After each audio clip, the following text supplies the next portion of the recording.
Senator Joe Manchin, who just got caught colluding with billionaire donors during a so-called no-label Zoom call, is now circulating a list of provisions that he is okay with including in an election reform bill. Now, he's already been clear about the fact that he's against the For the People Act, a far more robust version of an election reform bill. It includes campaign finance reform. His version contains less, and it definitely cuts campaign finance reform out of the equation. It does call for some more transparency in regard to money in politics, but he says that he's willing to accept things like making Election Day a public holiday, expanding early voting to at least 15 consecutive days, banning partisan gerrymanders, which, by the way, I think that's actually great, but obviously I'm not in favor of his bill as a substitute for the For the People Act, require voter ID with allowable alternatives to prove identity to vote, and he wants to restore pre-clearance requirements from the 1965 Voting Rights Act. It would be a little different, but it would essentially restore the provision of the Voting Rights Act that would require states to check with a governing body before making any changes to their statewide election rules. Now, I give you all of that context. It's important to understand all of that context to go to the next video, because Stacey Abrams, who of course has championed expanding voters' rights, decided to chime in on these suggestions by Manchin. And so does she support it? Does she not? Let's watch. That a compromise you could support? Absolutely. What Senator Manchin is putting forward are some basic building blocks that we need to ensure that democracy is accessible no matter your geography.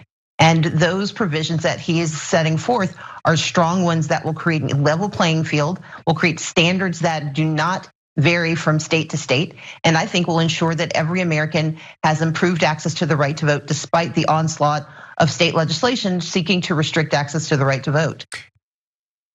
So she explained the reasons why she's in favor of Manchin's suggestions here.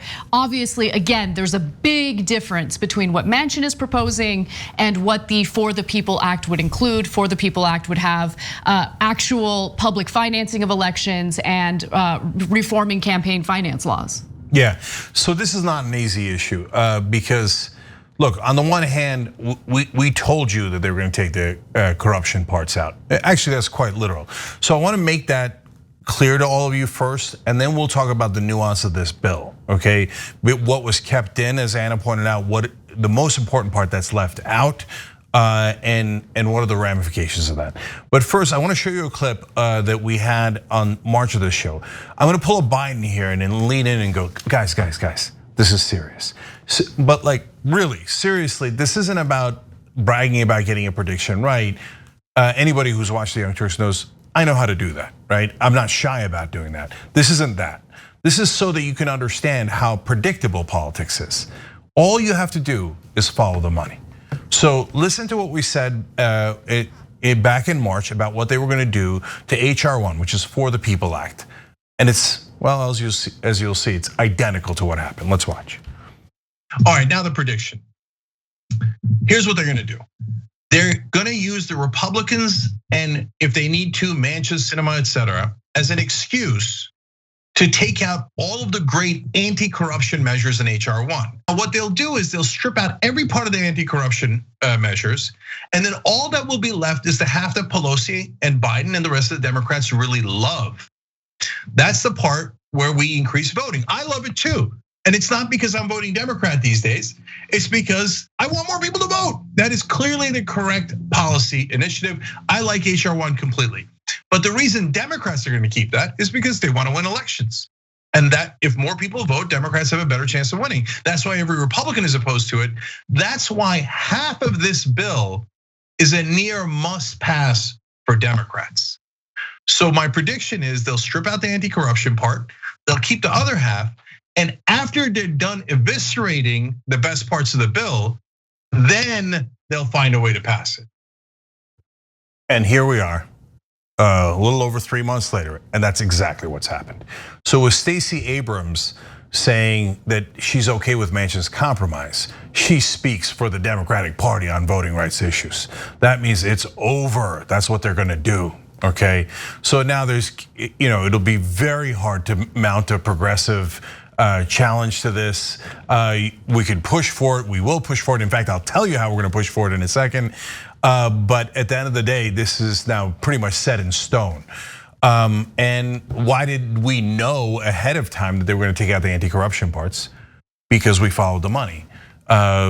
Democratic leadership and most of the Democratic Party get their power from how much money they can raise in campaign contributions. They do not want that power curtailed. That is why they never meant it when they put those provisions in this bill. So what's the most important provision they took out?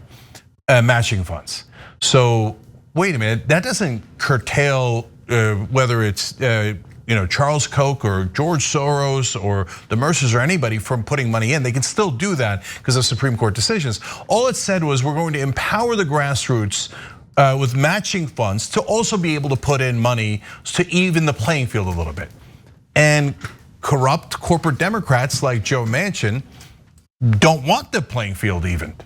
They're like, and that's why they said what he said to the donors. I want even more money from you guys. So I have a giant unfair advantage. And guys, it's not just Joe Manchin.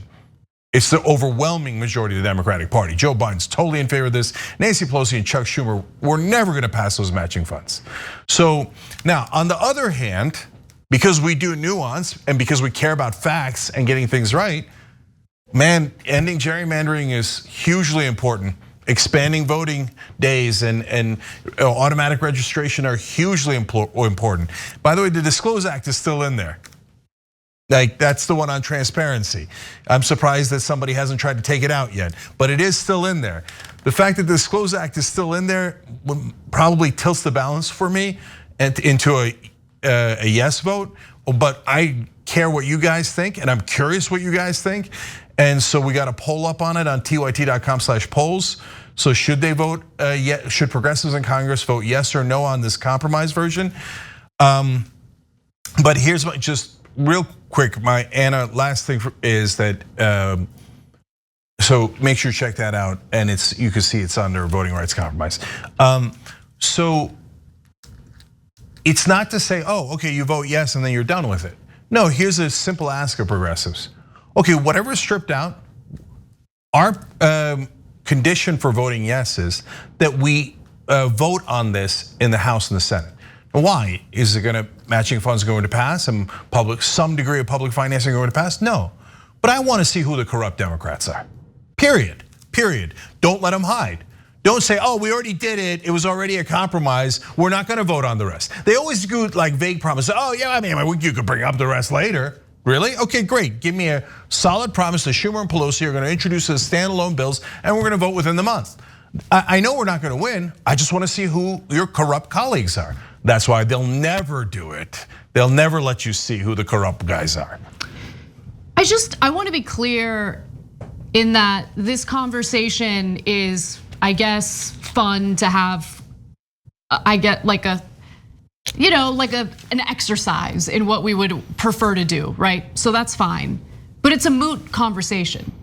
Like, they're not gonna pass anything. They're not gonna pass a slimmed down version of the For the People Act. They're also not gonna pass the For the People Act. They're not gonna pass anything.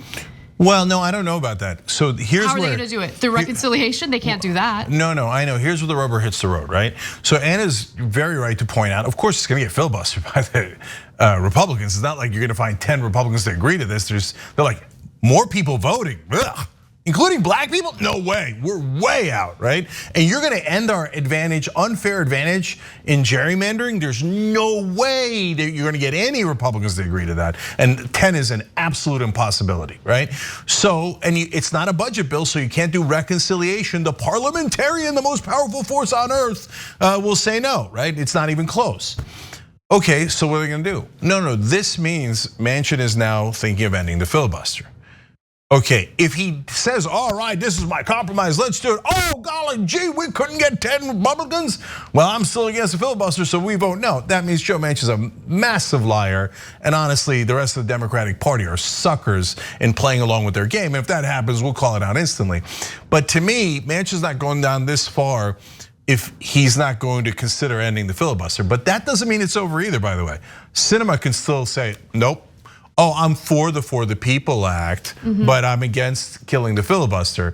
And that's when we're gonna find out if Manchin or Sinema are gonna change parties. Well, so that conclusion is coming soon because of this. Well, let me make a prediction. They will not throw out the filibuster, they will keep it. I think that Manchin is full. I mean, Manchin had that Zoom meeting with this group of billionaires. They're part of this group called No Labels, because the whole point was to try to get them to entice Roy Blunt with a job after his term is up. But that's the thing. He does not want to get rid of the filibuster. So he's like, look, I need to point to something that senators accomplished in a bipartisan way. And so the conversation was about a January 6th commission. And he's like, if you could just entice Roy Blunt to vote in favor of that commission, and if we pass that commission, then I can point to bipartisanship, then we can maintain the Senate filibuster. He's not in any way serious about ending the filibuster. I don't think he's serious about doing something about voting rights. I think he's full of it, and I also think the Democratic Party is pathetically weak in not using more pressure tactics in order to make people like Manchin and Sinema heal. They know how to use the pressure tactics. We've seen them use the pressure tactics. They use it against progressives all the time. But I can't forget that leaked audio that we listened to thanks to The Intercept yesterday. Manchin is very clear about what his tactics are, and he wants to keep the filibuster in place. They're not gonna pass any reform regarding the elections.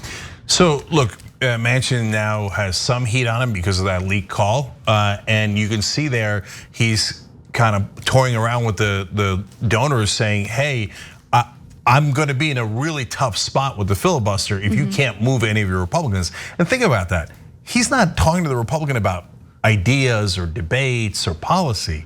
He's telling the donors to move the Republican because that's the only way that you can move a senator is by talking to the donors. So the real conversation about what policy is gonna pass is happening in secret calls with the wealthiest donors in the country. That's just a fact. Everything else you see on cable news is just kabuki theater. No, 100%, 100%. In fact, the CBS News article about this particular story was so infuriating because they implied that Manchin was gonna take out the campaign finance reform stuff, but did include some portions of it, and then they moved on to something completely different in the next paragraph. It's like, okay, this is a lengthy article about this story. Can you please give me the details specifically about what he wants to keep in the bill and what he wants to take out? And I think it's also important to go to the leaked audio that was obtained by The Intercept because it gives you a sense of Manchin's thinking. He's very much in favor of keeping the system the way it is. Listen. Right now, what I'm asking for, I need to go back. I need to find 3 more good Republican senators that'll vote for the commission so that at least we can tamp them down to what people said Republicans won't even do the simple lift. Common sense of basically voting to do a commission that was truly bipartisan. So once the people, and it just really emboldens the far left saying, I showed you, how's that bipartisan working for you now, Joe? Those are the hard things. That's where I need help, Dan. That's where I need help, man. And by the way, it's not just the far left that's been critical of how Manchin has engaged in these negotiations. I see all sorts of establishment Democrats furious with him.